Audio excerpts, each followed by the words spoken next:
People ask me how I do it. I just bite off more than I can chew. Then I chew it. Yeah, y'all jokers thought. Will Smith just dropped a brand new single. A comeback track. The Big Push. The comment sections called it a humiliation ritual. Someone wrote that Guantanamo just found a new addition to its interrogation playlist. Over on a dedicated Will Smith fan forum, people who genuinely, actively root for this man, even they were admitting it wasn't landing. Not with the hip-hop crowd. Not with younger audiences. Not really with anyone. This is a man who once topped the charts and headlined blockbusters in the same year. When even the fan forums can't defend you, that's not a song problem. That's a will problem. Will Smith is how old? 57. The stimulus plan that you naming is not working today for 50-however-year-old Will Smith. I don't think this is a bad song, but we can't pump this up like this is about to do. To understand what we're watching, you have to understand what Will Smith actually was. His career started in hip-hop. Alongside DJ Jazzy Jeff, he put out 5 studio albums and 5 Billboard Hot 100 Top 20 singles between 1985 and 1994. They became the first artists in history to win a Grammy for Best Rap Performance. Taking it home in 1989 for parents just don't understand. His solo run between 1997 and 2005 produced 2 #1 singles. For Grammy wins total.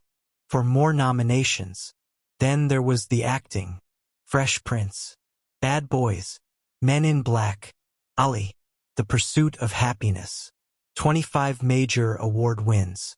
75 nominations. The man didn't have a career. He had a cultural institution. And underneath all of it, the image. Charismatic, family-friendly, lovable, clean. The kind of public persona that feels engineered to perfection because it was. And for 3 decades, it worked better than almost anyone could have anticipated. Pretty much anyone watching this right now has at least one Will Smith movie that means something to them. That's not something you can say about very many people in the entire industry. But nothing lasts forever. Especially not an image that was engineered. It's the glitched system. And this is why Will Smith's biggest threat to his legacy isn't the slap. Jada, I love you. G.I. Jane 2, can't wait to see it. All right? Hey, I'm out here. Richard. Oh, wow. Wow. Will Smith just smacked the shit out of me. Keep my wife's name out your fucking mouth. Wow, dude. Yes. It was a G.I. Jane joke. Keep my wife's name out your fucking mouth. I'm going to, okay? It's the comeback. One of the defining features of Will Smith's run wasn't just the commercial success. It was the deliberate identity he built around it. He made a point in his music of never using profanity. He had a family-friendly, PG-13 approach to rap that made him accessible to audiences who had never touched hip-hop before. Kids, parents, mainstream America. He even called out other rappers in his lyrics for relying on cursing, challenging them to write something without it. Then he took it further. At the 1999 MTV VMAs, he made similar comments publicly. Say to all my fans out there, I never killed nobody in none of my records. I don't use no profanity in none of my records, and still I managed to get up here. Peace. Which is exactly why Eminem fired back on the real Slim Shady, acknowledging the dig directly in subsequent interviews, saying that Will was taking a stab at anyone who used profanity to express themselves. I want to diss somebody, then I'll diss them. I'll just come out and say, Will Smith.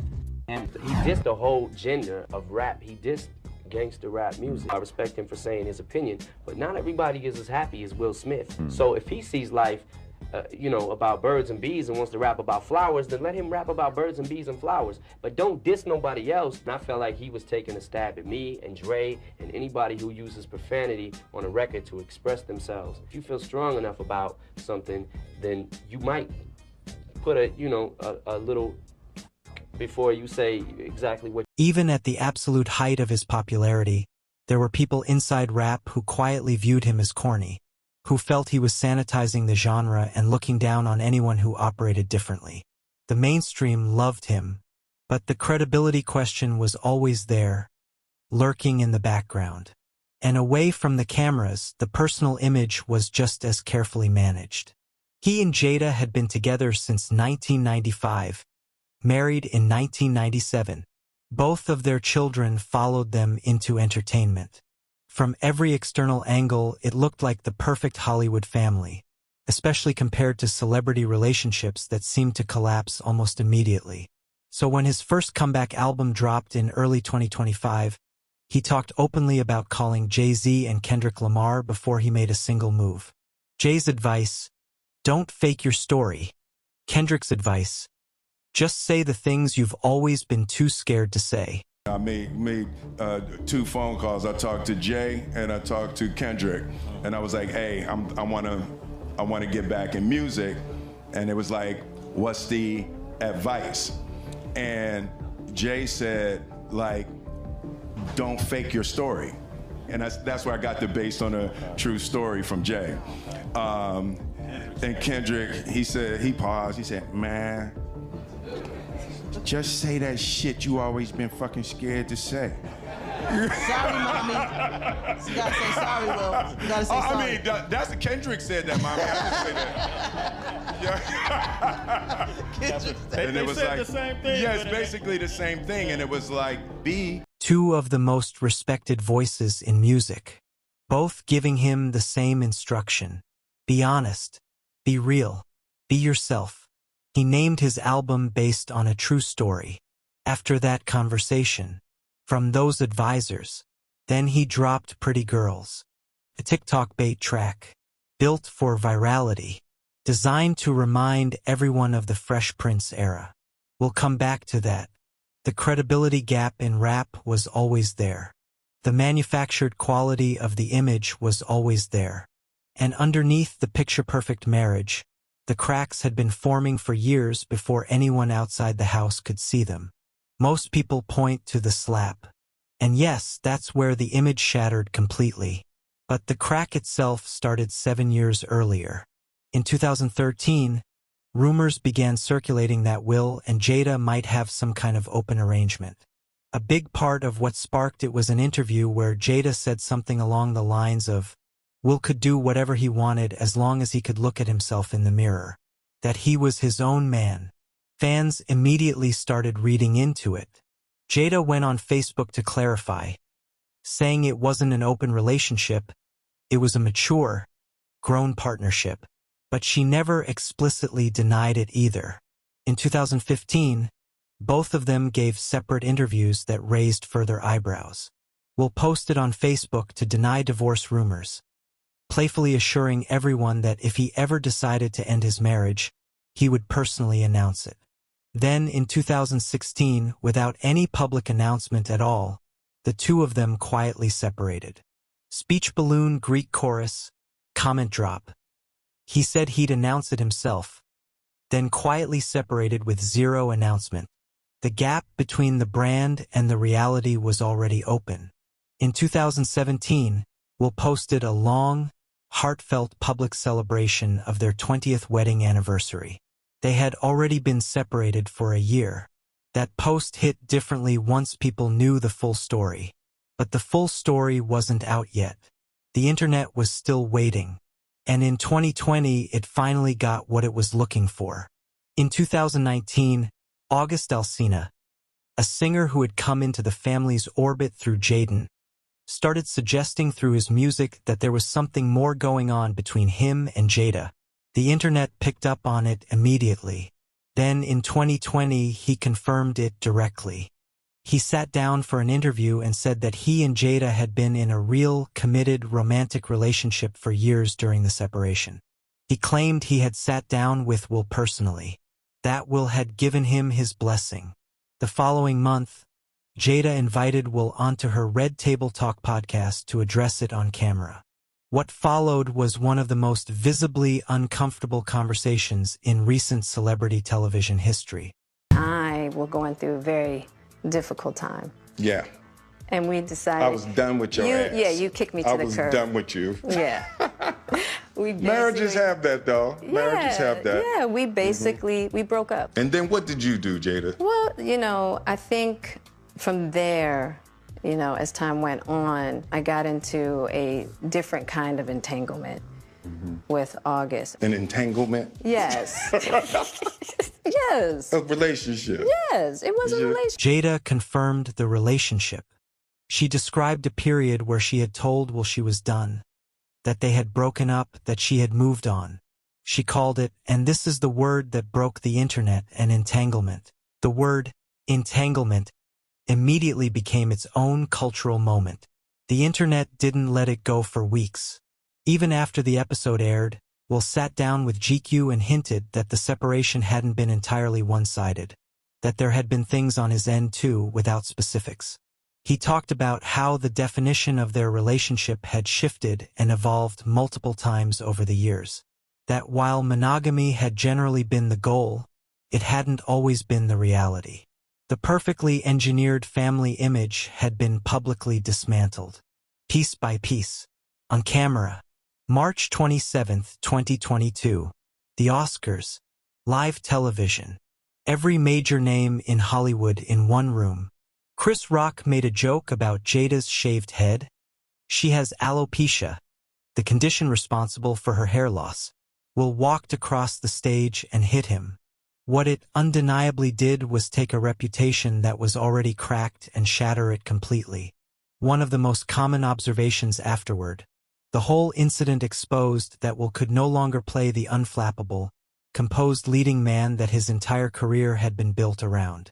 The character he'd been performing for 30 years, cool under pressure, always in control, was dismantled on live television. Multiple film projects were put on hold or killed.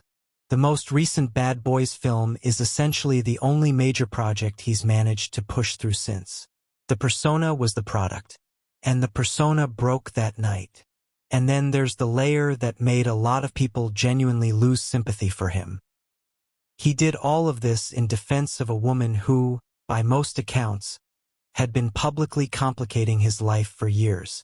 A resurfaced video from around the same time showed Jada casually filming a visibly distressed Will without his consent. Him on the verge of tears while she brushed it off. Esther Perel is coming to the table. She's going to be at the red table. Would you say she has been instrumental in you and I redefining our relationship?